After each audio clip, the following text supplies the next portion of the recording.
చిలకమ్మ ఎర్ర ముక్కులే పిల్లవాకు పూవై పూసిన ఎర్ర రోజా పూత గులాబీ పసిపాదం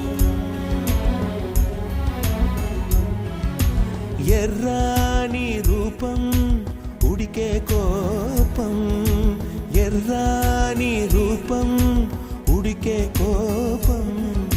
సంధ్యావర్ణ మంత్రాలు వింటే ఎర్రని పంట పాదమంటే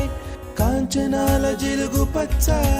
కొండ బంతి గోరంత పచ్చ పచ్చ